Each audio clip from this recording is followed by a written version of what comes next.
pregnancy and postpartum physical therapy, and a little bit about the role of telehealth in working with people who are pregnant and postpartum. So Allie is one of my colleagues, and I'm super happy to have her on today with me. So I'll have you go ahead and share a little bit about yourself. Well, thanks for having me, Lauren. It's good to see a coworker and see any face right now. Yes, my name is Allie Beyer, and I'm a physical therapist, and most importantly now, a new mom of 3 months, and I've been a PT for 8 years, a wife for one-ish, just over one, but also a dog mom and a lifetime horse person. So those are the big roles I play right now. And it's exciting to think and go back and have some recollection to this process, even though it was relatively soon that it all happened. I feel like it was an eternity ago. So I'm excited to be here. Yeah, no, and I think you phrased it perfectly. It's like it feels like being pregnant was an eternity ago, but in the grand scheme of things, being pregnant just a couple months ago was not that long at all. So true. Someone told me that pregnancy can feel in sometimes like eternity, and then sometimes it flew by, and it's very, very true. The whole stage of it, and I'm sure motherhood will have that same effect of time being all kinds of crazy. Oh yeah. So can you tell us just a little bit about why you decided, especially as a physical therapist, to work with a PT during your pregnancy? Yeah, it's I think it's important that you not just talk the talk but walk the walk, is as I like to say. We tell people all the time to take care of themselves, to seek care early, to not ignore the little things. So I was not ignorant to the fact that I knew my body was about to undergo a huge change. But I think the first thing I was wanting to do, because I was a professional, was to be able to work as long as I could in a comfortable manner. It's a physical job we have: standing, walking, pushing, pulling, demonstrating, squat jumps, the whole thing. So I wanted to be able to do my job comfortably for as long as I could. And then I wanted to be able to get back to my job safely as quickly as I could, and not feel like I was sacrificing my health just to be pregnant or just to get back to work. Like health can be a part of both of those processes. So that was the start of it. And then I think once we got started, and once I was experiencing changes, and once I was thinking like, oh, pregnancy turns into labor, we should probably think what kind of delivery I want to have. Yeah, there's this baby inside, and at some point it does come out. Yeah, there's an end to this pregnancy thing, and do I feel physically ready for that? Ready to push, ready to change positions? What kind of birth do I want to have? And that was really helpful because PT can be a part of that process. It's not like you mentally decide I want a natural birth and therefore you have a natural birth. Like you mentally can decide that, but then physically prepare for it is sort of what I learned once I was in PT, why I wanted to stay working with you and others that became good resources along the way. Yeah, and you definitely put a lot of work into kind of having the birth that you planned and having an unmedicated vaginal birth. You knew that even though our bodies are super intelligent and super smart and they're designed to do a lot of things, there's so much that we can do to support that. So I know you worked with me. Can you tell us just a little bit about all of the other things you did? Because you did put so much effort into it. So what was cool is I started with you because you were a coworker, and if you were to ask me to go find a birth class, go find a chiropractor, go find someone to help with massage, with relaxation, just all the aspects of my preparation, that's a lot of Googling, and that's a lot of reading like everybody's 5 stars. And I feel like physical therapists, not just about pregnancy, but about many things, we can help someone insert themselves into a network. We see a lot of people, we hear a lot of feedback, positive, negative, and I was able to, under your suggestion of a couple different birth classes, pick a really great class, authentic birth classes, and with Coral. Sorry, my daughter's name is Cora, but with Coral, and she was a wonderful asset for my husband and I to learn a lot about pregnancy, a lot about the delivery, what paths it could take. Um, in a way, it just was peace of mind to know that my husband knew all of that and I could just be in my space and surrender to the experience, and he would know all the technical jargon being spoken, and could steer that ship intellectually, so I could just be there in the moment. So that was a huge resource. To be able to stay there in your body in the moment and not need to worry about, okay, well, the nurse said this, or the physician said this, or all of these things are happening where I need to come to a different part of my brain and not need to be pulled away from that. So true. It's so true. That was a big help. Any type of birth class, I think, is important, but a thorough one is really important.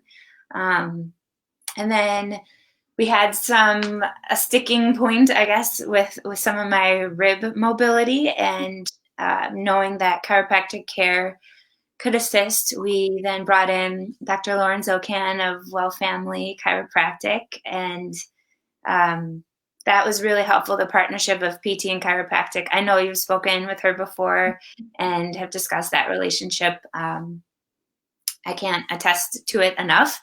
PTs and chiropractors do get along. I do trust my body in the hands of one, so that was really good. And then I also used Big Hearts Healing Arts. They had just some really lovely relaxation services, cranial sacral therapy. It felt weird to think about emotionally preparing, but I wanted to. I was like, work. That's my identity. That's what I know. But, stop, pause, and get ready emotionally. Start connecting to your baby right now. Have conversations with her. And I think that was a really special part of pregnancy that I didn't at the front end see a need for, but found that really, really helpful. Yeah. So that was the team. I love it. Yeah, and we do think so much about the physical preparedness, and that's where like a physical therapist might come in or a chiropractor might come in, but thinking about that emotional side of things, and everybody knows, okay, my life is going to change forever, but having just another member of your birth team to help you prepare for that, how fun. Yeah, so the cutest thing that a provider there said when she had her hand on my stomach, she goes, your daughter just seems so like joyful. And I'm like, how do you know that? She's joyful. But I'm like, nice. Oh, great. That's really good. And so she was more open-minded to having an energetic, understanding of my daughter than I was at that time. And that broke down that barrier, and sure enough, she's here and she's really joyful. She's super happy. So, it's been, we can't be all heads here. We need to be hearts too. Oh yeah. Yeah. And I think as physical therapists, we do get stuck up here in that I need to think through everything. There needs to be this mechanical reason, and it's easy to forget all of those other just experiences that impact our bodies. Absolutely. Yeah.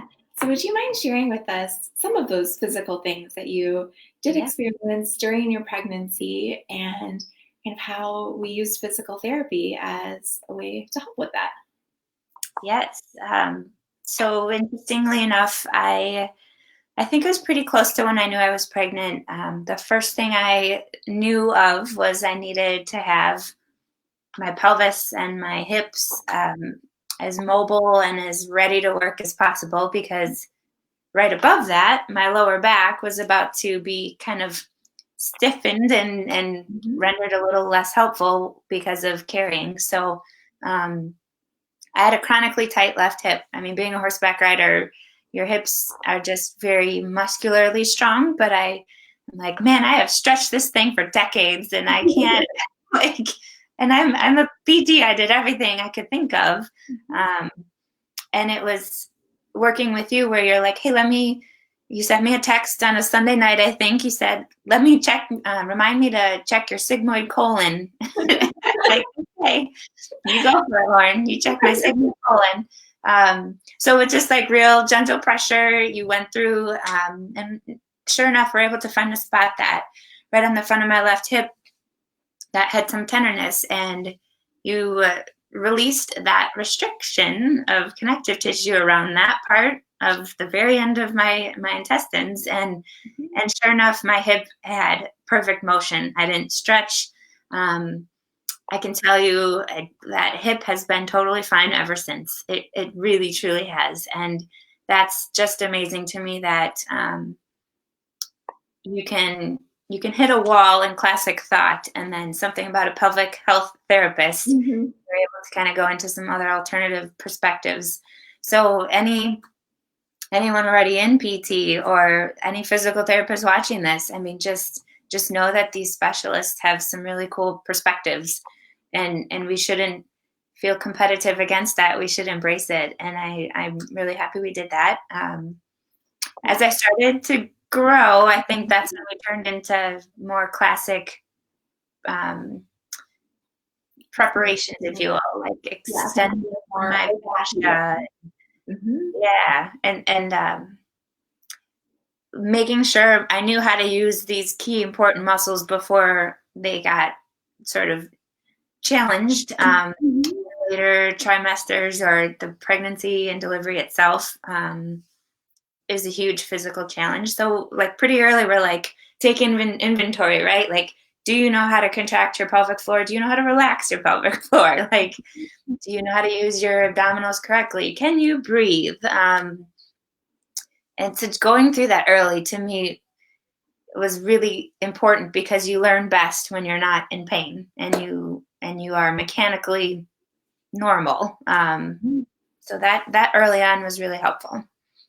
Yeah, and I find that a lot of the people that I work with, they're either coming to me because they are in pain, and then there are this handful of people that are coming to me proactively, and I might only see them 2 or 3 times, and we're just like troubleshooting little things, or we're talking through those things of like, okay, you're at the end of your first trimester right now. Yes, your body has changed, but it's going to change a whole lot more over the next 5 or 6 months.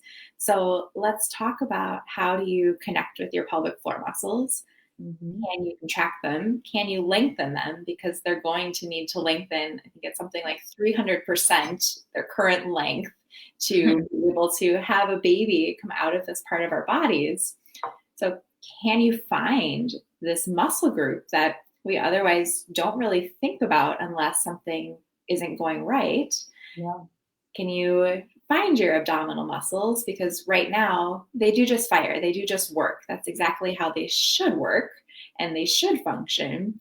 But there comes a point where they're really stretched out and they might be so lengthened that they just aren't in a good place to work as hard as you need them automatically, but you can consciously do a lot of that. So figuring out early on, okay, some of this, you might have picture perfect textbook pregnancy, everything continues to work just the way that you want it to, but let's not just assume that's going to happen. Let's have a couple tricks in our back pocket that we can pull out in case we need to. And if you feel great, and you don't ever need these, awesome. But isn't it a great use of a couple hours of your time over a several month long period? Very much so. Yeah. It's something that, even if you go through and you pass the physical checklist that you can take someone through, you are providing options for all those other network of people. And I'll talk a little bit about how one of those contacts you connected me with later became an asset for my daughter. So it's, you kind of need to build your community a little bit on the front end, and know you like them and know you trust them before you might need them later. Yeah, and that's kind of exactly what I recommend to pregnant women that I might not be working with quite yet. Is you never know what you might need after you have your baby. So wouldn't it be great to know that, okay, even if I just had a 15-minute phone conversation with this pelvic health physical therapist, now I know at least a little bit about them, or I feel like, yeah, I think we'd be a good fit if I did need help with something after the birth of my child versus trying to do the Google search at 3 a.m. when you're freaking out about something that's going wrong, and just building that network that you may need, you may want, you may not need, and knowing kind of who's in your corner before you ever need them. I agree. Totally agree. There's when we got to the breathing part, it made me think about how many people don't breathe correctly. And the baby comes up, starts taking space from away from your lung capacity, and um, but even before that, there's a lot of women that we just had a baby, are currently pregnant, had a child 10, 15 years ago, and we're still not understanding how to breathe. Um, so so I guess I can't stress enough when you're in your labor and delivery and they're like, breathe, breathe, breathe. Like there's that breathing, and then there's just relaxing, calming your nervous system. There's the breathing that I think makes a lot of improvement in the function of your pelvic health and bladder control. And so, I mean, we all breathe, whether we're breathing correctly or not. It would also be nice to know if I have that done correctly early. But I also encourage moms, if you still feel like you've been restricted, tense, haven't had the chance to do my core exercises, man, like my body just got away from me. You're probably holding your breath in some compensatory pattern or some stress pattern, that it's helpful to have just the chance to learn how to breathe. And that doesn't take long to learn. But I do think it goes a long way. Definitely. Yeah. And I think too that, we do things in our body that work really well for a certain period of time. And sometimes we just get stuck. And whereas holding your breath to lift something or walk around, or I know I'll realize that I'm holding my breath just sitting and typing because I'm thinking a lot. And then I'll be like, I'm just sitting here holding my breath. I didn't need to do that, but that was my body's way of figuring it out. So knowing that there's nothing inherently wrong with any one thing, but knowing that if it's not working for you anymore, it's time to change it up. And it's time to think about, okay, so I like to breathe and feel more expansion or more movement in this part of my body. That's not working for me anymore. Let me see where else can I get some movement? Can I get some expansion so that my pelvic floor and my diaphragm are moving well together, so that my abdomen, those muscles aren't holding on for dear life. My low back muscles aren't holding on, trying to support me and working really hard. What can I do so that the strategy that used to work well for me, that isn't working well for me anymore, can just be improved? Yeah, there's a lot of times I think I'm relaxed, and like I'd go to the chiropractor and she's okay, relax. I'm gonna do an adjustment. I'm like, I am relaxed. What are you talking about? She's like, no, take a breath. And then I'm like, oh yes, I've been breathing right here in my chest and in my neck muscles. And yeah, it just, I guess, not to get too sidetracked on breathing, but don't assume you're doing it right, and don't assume it needs to be a set way for every body position you're in. It absolutely does change. I think I'll go back. Oh, go ahead. I'll go back just a little bit to one of the other proactive things we did. That's maybe, it turned out to be a little bit more beneficial than anticipated. So some people may have experienced or may know the risk to have their the front of the connective tissue on their abdomen separate and tear. to different varying degrees. Some is normal, some is abnormal, but I noticed, I remember I was doing a plank and I somehow took a picture of my abdomen and sent it to you, and I'm like, is this the diastasis starting? And you're like, yep. And so the next appointment we got in there, and I'm thinking, like, you're gonna teach me how to engage my core, like hold it in, don't prevent the, or prevent the tear. And you're like, no, we actually need you to learn how to elongate the muscle so you don't keep tearing at its attachment site, elongate and relax what's along the sides, and embrace, more fascial work on the back side. That felt really good, by the way. Like, I know I'm not pregnant anymore, but like doing that fascial work on my back, it was lovely. So just even being a PT, I always thought, like, oh, you tear there because you're weakening. And it's like, no, you tear there because you need to relax on the sides and have better stretchiness of the connective tissue on your back. So we caught it so nice and early, it never advanced. I swear to God, I don't have any stretch marks. I know that's kind of like more the vanity of it, but maybe that's part of it. Maybe not. Genetic lottery probably too. Yes. But yeah, that I think was really helpful to do something early, and allow just the connective tissue to get ready, so there wasn't one stress point taking all of that that trauma. Yeah, and that's where I think there can be so much fear around diastasis, but I like to think of it as it's our body's just way to adapt to this change, and thinking of, okay, we have this dense piece of connective tissue that connects our six-pack ab muscles on either side. And there comes a point where those muscles just can't do as much anymore. So that connective tissue, it has to stretch, it has to lengthen. And this is adaptive in our bodies, but there are ways that we can make sure that all of the muscles, all of the connective tissue in the area, they're doing just as much as they can, so that any stretching that's happening at the linea alba, at that connective tissue, where you might see some doming or some coning or some bulging kind of right down the middle of your abdomen, it's okay. It's not scary. It's not, oh my gosh, what's wrong with my belly? It's okay. These tissues, they're doing what they're designed to do. And let's make sure that when we load them, so when we do things like planks, when we do things like sit up really quickly out of bed, we're doing them in a way that just promotes the health of our body and is a positive thing, versus this thing that it's like, uh-oh, what's wrong? Because you see something different.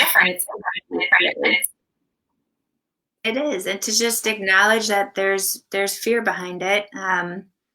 It is simple as it seems to just say, like, oh, whatever, that'll just go back to normal by itself. I know that's not the case. I know it takes investment in your body. And my fear was, what if I get so sore that I can't work? Or what if I'm kind of digging myself into a hole physically and strength wise, that when I go back to work, it's going to hurt. And those are statements of fear. So if we can just all kind of get real with ourselves, like, this is scary. It's scary to see your body change. It's a humbling experience to see how much it changed after delivery, and to be kind of scared about what body you're going to have when you're done with this. It's important, I think, to address that and be okay to, and just like give yourself some forgiveness that you can be scared. You can be scared about your body changing. Yeah, cutting yourself some slack and acknowledging that this is different. This is kind of unknown. What does this mean to me? What are my kind of preconceived conceptions, or what are my thoughts around this? And just acknowledging it. Yeah. So you brought up your diastasis. So that was one of kind of the first things that we worked with postpartum using teletherapy. So we weren't in the Mhm. same room. We were kind of talking just like this. Both, I was in the clinic, you were at home. Can you tell us a little bit about just that first teletherapy visit and what that looked like and how that felt for you? Yeah, I think it's important to look at it in two contexts. Mhm. There's the COVID-19 version of needing teletherapy, and then I was thinking about, like, what if I was just in a typical society, not back at work yet, not wanting to juggle leaving the house, just in a normal maternity leave mindset. Either way, it was just great to see a face. It was nice to just take a step out of mom mode and have some very, very convenient me time. And it was also really flexible that, you know, I think we started it and I was like this, like, hi, Lauren. Like, it's just okay. It's totally okay for interruptions. As much as I would prefer they didn't happen, when they did, it was very nice to just know that we're all getting used to this world. And figuring out the camera angle. And I think I sat it on a coffee table and then got on the couch, and then the dog joined me on the couch. And, so just the biggest thing was you just were there patient and ready to communicate when I was able to hear it. And then when I needed to step aside um, or get the dog off the couch, like we just all have to have a sense of humor about it. And you did a very nice job just getting very effectively to the point to make that time worth it. Um, I think a con in some capacities could be if a therapist was not a good communicator, if you didn't know how to verbalize what you usually feel with your own hands. Um, that might be hard then for a patient who's trying to feel and assess the separation and the depth. And it's nice you could use physical therapy terms, um, but you didn't. You used a very nice, clear, like you were in therapist mode talking to a patient, and I knew exactly what you meant. Um, so the other nice part is, I, as a patient in a clinic, you would have just assessed my diastasis, and you would have said, okay, everything feels normal. This is like a normal amount of depth and width, and we're going to just start working all the muscles around it to help support you. But now I, as a patient, know how to check it myself because I needed to. I needed to be your hands. Same thing when it came to doing some of the early exercises. You were even able to cue with my hands through your words different ideas to splint my rib cage, and did that help my core kick in better? And oh yeah, it did. So you really do need a therapist that's ready to creatively communicate and problem solve, but I do not think it degrades the quality of care in any capacity. So ultimately, we promote independence as therapists. What better way than making this person truly physically independent, and then use your best communication possible to let them own that experience of healing themselves. And it's pretty cool. Yeah, and I know that's been my favorite part about doing online visits is that the people that I'm working with, I have to step outside of like my comfort zone with a lot of the manual and a lot of the hands-on techniques that I use and that I think are still valuable, but I have to really work on communication and even more education than I typically provide in a session because a client is using those tools right then and there. And what Mhm. I love is that in that moment, they're able to figure it out. We're able to kind of, and trust me, the wheels are like spinning in my head of how can I say this differently or how can I describe this so that it makes sense and that I'm getting the information that I need to help someone and that they're understanding it in a way that we can just work together here. But it's fostering just so much independence right from the beginning, which I love because even though I obviously love seeing patients, it's so important to me that people are able to go home and run with what they're doing. That way, when they come Yeah. back a week later or 2 weeks later, we're working on different things. They aren't coming in and just doing their exercises with me, because they're capable of so much more. Um, Knowing that when someone is in their home too, we're figuring out, okay, where in your home can you do these things? What works best Mhm. for you? Knowing that it will be different every single day potentially, but let's figure out, how does this work for you right now here in your home, so that when I'm not on the other side of your screen, you feel like you can do this, and you, because you've already done it. And how cool is that? Yeah, you kind of don't have to imagine how am I going to do this at home. You're doing it at home because you have to. um, it's and this is something that I guess you had asked for, just sort of any other broad based thoughts. And as we're talking about exercises, and I teased this in our little post. Did she indeed do her exercises? I can say yes. I did my exercises. Did I do them where I'm like, oh, it's time to do my therapy exercises? I am going to clear space on the floor. I'm going to have the dogs outside, and I'm going to have my hands free of my child, like, and then do my exercises for 15 minutes. No, that didn't always happen, but it happened 2 minutes here, 1 minute there, 5 minutes here, and your child is just this beautiful growing like kettlebell weight that you don't swing around or throw in the air or anything, but I just was like, this is the perfect, like, this week you are zero point 0.5 pounds stronger because your baby is zero point 0.5 pounds heavier. Like, it's a beautiful use of your child and carrying them. Um, to be your progressive strength training. So I can tell you, I've used this idea before with tactical athletes, police, EMS, firefighters. You can't squat down and help somebody in a perfect form. So I really don't take that much time to try to explain how you're going to squat down and pick up your child perfectly from the floor, right? Like, but what I am going to do is, when you're not holding your child, when you do have that focused time, learn how to squat correctly, learn how to breathe, learn how to relax your pelvic floor and engage your pelvic floor with your movement, so that when you have your kid and they drop their toy and you're like doing one of these squats, like, you are strong enough to do it because you trained the movement safely and correctly ahead of time.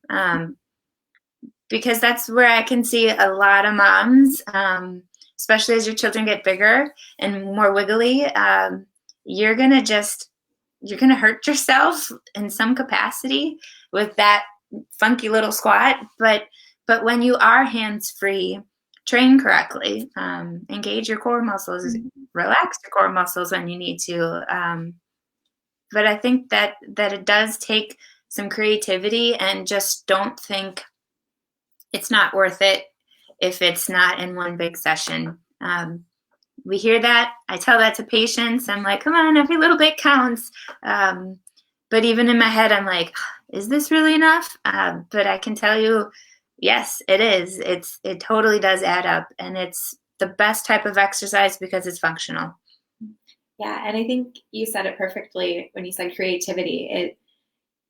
What a just amazing part of life to, you have to be creative every single day with just figuring out how you're going to accomplish the things that you need to at a bare minimum throughout the day. So using those little opportunities to slide in just a couple little exercises or a little bit of awareness, and know that, okay, I have 30 seconds right now, or I have 5 minutes right now. Let me figure out what are some different ways that I can do these things and make them be productive, because I very well might not have a chunk of 15 minutes or Yeah. an entire half an hour to be by myself or be uninterrupted. And that's okay. You can still do a lot in that 2 minutes here and that 2 minutes there, but knowing like, okay, so when I'm in this room and I am on the floor, and like Jennifer suggested here, think Yeah. like what are some ways that, so when my baby, they're doing a lot of tummy time, or they're spending a lot of time here, or we're in this room all the time, what are some ways that I can use this space that I already have to do a couple things here, do a couple things there, and before you know it, you've gotten through everything that you wanted to throughout the course of your day. And I do say I'm not a super to wanting to be. I didn't want to be like my old self because I think that's an unreasonable expectation. But I want to be a really healthy version of my current self, a really capable version of my current self. So you want to get a lot done, and you're thinking, I'm thinking like, oh, when someone has a knee surgery, they need to get that quad muscle firing like right away. Let's go, let's go. Um, there's this whole other thing called your uterus that's on its own timeline. I found a little tricky. I'm like, come on, let's go. I can't, like, why is this still a trouble that I can't walk 30 minutes? And, my mind was ahead of my body, and just being patient with that. The use of I think at your 6 week check in with your gynecologist. They're like, how are things going, and how's your bleeding, and I'm like, good, fine. Okay, well, you can go back to all your activities. Obviously, if you ran before, just slowly work up to it. And I'm going, that's all the advice I'm going to get. I don't know. Maybe they thought because I was a physical therapist, I would know, but I needed the advice to be patient, and I needed the ideas to still feel like I was progressing and doing something, to have a sense of progress without it being that it's harder. And that's what I appreciated about these televisits is, okay, I need some new ideas. I need to feel like I'm making progress because I'm now, instead of on my side, I'm on my back. And now instead of on my back, I'm on my hands and knees. And just your ability to kind of spit out a bunch of ideas and make me go, okay, I have new things to work on this week, because it can get stale and it can get a little bit demotivating, and you can just give up because you don't feel like you're ever going to get any sense of progress or any sense of self back, but you definitely can. I love it. Awesome. Well, I think we'll give people just another minute or two. If you have any questions that you have for either Allie or I, feel free to type them in as a comment here. While we give people a minute or two to do that, would you like to just let us know where people can find you if they want to work with you or anything along those lines? Yeah, at this point, I am enjoying an extended maternity leave, and Health and Balance has 2 locations. They have the MEC1 location in 76 and MEC1 Road, and we also have a location inside the North Shore Wisconsin Athletic Club. So as soon as those clubs become open to the public again, that will be the benefit to then have therapy back in that space. But right now we're all working out of the main MEC1 clinic. I can be reached for questions. I think it's important to keep my PT brain awake and alive. So don't hesitate to call the MEC1 office if you did have more questions that you thought about for me or for Lauren. We both can be found at that office and can be reached. So it's, I guess for all the last closing kind of thought I had was for all the moms that have been there, done that, and go, like I saw, like, oh, shoot, I wish I knew this, or, oh, no, that wasn't around, that kind of information wasn't around when I was pregnant. You can go back. Your body is forgiving and dynamic and changing, just based on what you ask it to do. So don't feel like you can't go back and help your body again. There are certainly a lot of techniques to deal with scar tissue, with bad motor habits that can be re-edited and adapted. So I just encourage moms of any stage to So don't feel like you missed your chance. Lauren is incredibly creative. Therapists are used to seeing people, unfortunately, 10, 15 years after having two kids, and you go, oh, did you have back pain? Yeah, I had back pain with both kids. And I'm going, oh, that's, tell your friends, get the PT right after, but we're going to do just as good of work now. So it can all be helped at any stage. Yeah, it's never too late. There are lots of people that I work with, and it's been 2 or 3 years since they had their last child, or 10 or 15 years since they had their last child, because now they feel like they finally do have an hour to come to therapy, and they just didn't have that when their baby was a newborn or when their baby was in elementary school. So knowing that it's never too late, it's okay if you have to put things on the back burner because of other things in your life, but when you're ready, we're here, and we're here to support you. Absolutely. And creativity is what keeps it fun. Lauren creatively helped me get back on a horse through a Swiss ball, a foam roll, and I think that, and some TheraBand. I was able to, with those simple things, get back riding a horse just 2 days ago. So just tell us your goals. Honestly, PTs are meant to be adaptable, and we're here to help you reach whatever task or fun thing it is you want to get back to doing as a mom.